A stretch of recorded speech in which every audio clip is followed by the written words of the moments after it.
My name is Matt Gaetz. I represent District 4 in the Florida House, and I represent the southern portion of Okaloosa County.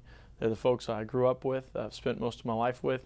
In my community, we have a number of active duty military personnel and a number of military retirees, so it gives us a good mix and really a good flavor and foundation for just a wonderful place to live and raise a family and prosper.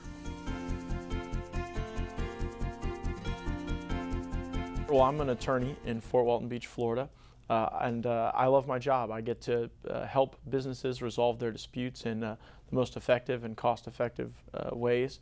And you know, being able to bring that experience to the house and helping people resolve disputes and really putting businesses on a path to be more successful, that's something that I've enjoyed. And you know, back home, I was an advocate on a number of local issues before I got elected to the legislature. I was somebody who would try to show up to my city council meetings when I was unhappy with what they were doing. And when some of my neighbors and friends came to me and said, well, gee, Matt, you ought to run for office, I was very humbling. I'm the chairman of the Criminal Justice Committee in the House. I also serve on the Judiciary Committee. I serve on the Rulemaking and Regulation Committee, the Joint Select Committee on Collective Bargaining, and the Select Committee on Gaming.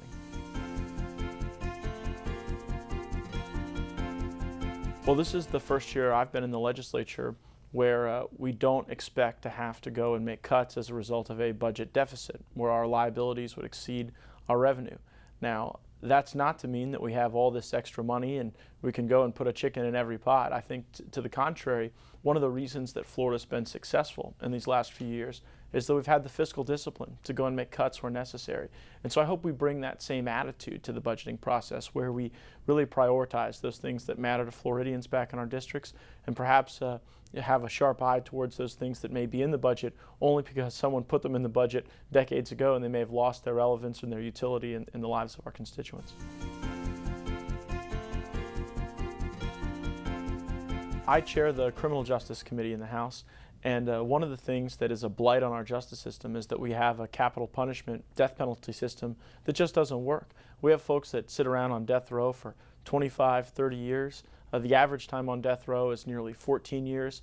And what that means is that the death penalty costs too much, and it's not as an effective of a deterrent against crime when there's not even a semblance of immediacy to the punishment that follows the crime. And so one of the pieces of legislation that I'll be proposing through the Criminal Justice Committee is to fix the death penalty system, ensure that people get due process, that they have an opportunity to have their claims heard, but that ultimately, when justice has been done, when there's been a trial, when there's been an appeal, when the Supreme Court has spoken, that we're able to sort of put a back bookend and say the process is concluded and that it's time to render punishment. I also am on the Healthcare Appropriations Committee, and I care deeply about a number of healthcare issues. I'll be proposing legislation to change the way medical malpractice cases are litigated in the state of Florida. I am grateful every day for the wonderful doctors that we have in our state, the care they've provided, my family members, my grandmother, who's still doing well at about 80 years old now, and it's unfortunate that more young, talented doctors who are graduating their residencies aren't choosing to come to Florida. And one of the main reasons they're not choosing to come to Florida is that we have a liability system in our state that is troubling and that would put the assets of doctors at risk, and that really is a disincentive to them starting their practices here. As we look at the economies of the future, healthcare is a huge growth sector in the economy as a result of the baby boom generation hitting that key demographic tipping point. And so we want Florida to be a place not only for quality of life reasons, but for economic reasons, where medical professionals want to come here and practice and innovate. And I think if my legislation passes, we'll have a better litigation climate to bring that talent into our state. One of the things I'm passionate about in my service in the House is making the government work better.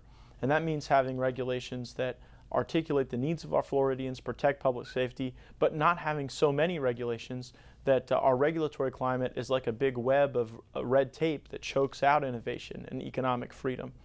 In the state of Florida, we have over 30,000 rules and regulations on the books that no one has ever voted on, that have just been promulgated by administrative agencies and government. And one of the things I think the legislature can do to really help Floridians create jobs and grow their businesses is to take a very keen look at whether or not those regulations make sense, whether or not they are vital to a vibrant economy or to public safety.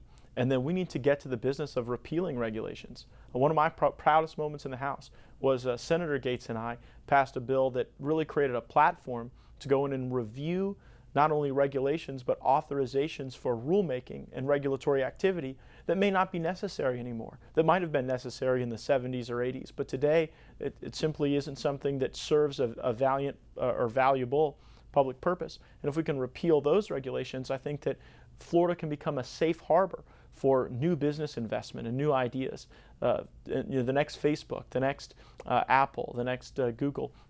We can create that hub of innovation, but when you've got 8 pages of regulations on the size of swimming pool drains or 19 regulations on how to transport frozen desserts, those are the things that I think can retard the type of business investment that we need in our state. There's one regulation in Florida that particularly doesn't make much sense, and that is that we have a burdensome requirement that our consumers use 10% ethanol in our gasoline. And this was sort of a relic of the Charlie Crist days back in 2006 when biofuels were the big important thing. But the energy market has changed in this country. We are now poised to produce more energy in the United States in 2012 than ever before in our nation's history, and our production is expected to go up and up and up every year moving forward because of all the shale oil that's been found right in the middle of the country.